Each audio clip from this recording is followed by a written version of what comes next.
Gary, thing number three, we're talking about some market giants, Paul Tudor Jones, Stanley Druckenmiller. You're saying, hey, avoid treasuries. DKI agrees with them. Thing number three, Gary, all roads lead to inflation.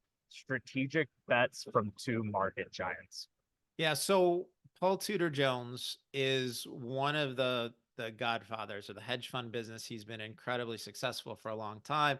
Stanley Druckenmiller generated great returns for decades at his former firm, Duquesne Capital Management. Paul Tudor Jones was talking a week ago saying all roads lead to inflation.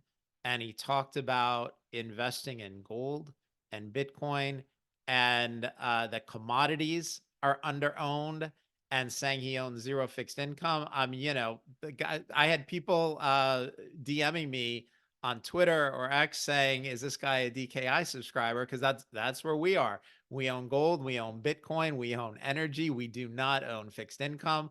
So round of applause for Paul Tudor Jones. He either has a DKI subscription or clearly doesn't need one because he's got his act together.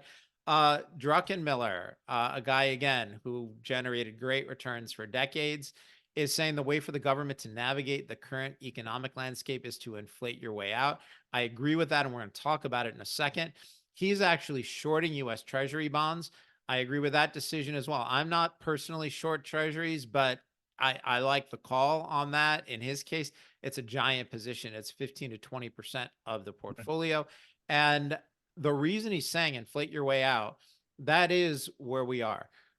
We've got, roughly a $28 trillion economy or so, but a lot of that is government spending that's inefficient and wasteful. National debt right now on balance sheet is about $36 trillion. When we include off balance sheet liabilities, things like Medicare, Medicaid, Social Security, Obamacare, or the Affordable Care Act, pensions, those are over $200 trillion. The liabilities of the U.S. government are about $250 billion. If that's incomprehensible to you, that's because it's a number too large to be comprehended. It also is a number that cannot be paid back. And so we can either be like Argentina and just default, which is not going to happen.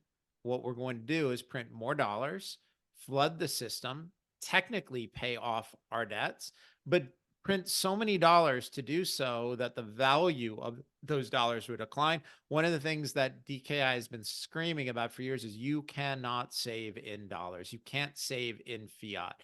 The dollars that you hold today will have less purchasing power a year from now. So you need to find other options. Now, is that fair? No. Is that right? No. If you feel like you're getting screwed, you are. But the fact that it's not your fault doesn't mean that you don't have a responsibility to do something about it. This is how we help people. We help people figure out, okay, what do you need to do in order to preserve purchasing power, in order to actually have, to grow wealth. And when I talk about growing wealth, I don't mean just the nominal dollars in your account. I mean the purchasing power. Gary, DKI has been talking about inflation for seems like 2-3 years at least, right? With these two, Druckenmiller, Paul Tudor Jones, are they late? Why are they just now saying this now? Or maybe on the flip side, what was it that DKI saw so much earlier than a lot of others that kind of opened your eyes? I know you've been pounding the pavement saying, this is what's happening, this is what's happening, this is what's happening. Now it seems like things are more mainstream in terms of the position that DKI has had for some years now. So, Rob, it's a great question. In my opinion, I don't think Druckenmiller and Paul Tudor Jones are late. I think all of those trades, if you're just coming in now, like I own Bitcoin. If I didn't, I would buy it today. I own gold. If I didn't, I would buy it today. I own energy and commodities. I'd be buying them today. I wouldn't be buying fixed income today. So I don't think they're late. I think we were early on it. We were early and right. And the key thing is that the government has just been increasing the money supply, pouring stimulus into the market. That was always going to create an enormous amount of inflation. And something we talked about in last week's issue, Rob, is the fact that the Fed lowered interest rates, and yet the yield, the rate on every Treasury security from 1 year to 30 years went up. And so why? You know, if the Fed lowers rates, shouldn't we have lower mortgage rates? Shouldn't the 30-year be lower and the 10-year be lower? And instead they were higher. And the reason is because the market correctly, the bond market is smart, and they correctly understood that lower rates with this amount of government stimulus and congressional overspending, which is a bipartisan problem. It's a problem for both Team Red and Team Blue. That means too much stimulus, too low interest rates, and you're going to have more inflation. And so, you know, the 10-year, the yield on the 10-year went up when the Fed lowered rates because the market was correctly adjusting for projected higher future inflation. I think we understood it early and we were right, but I don't think Druckenmiller and Tudor Jones are late. I think these are good trades right now. And if people are just coming in now, I don't think you've missed it.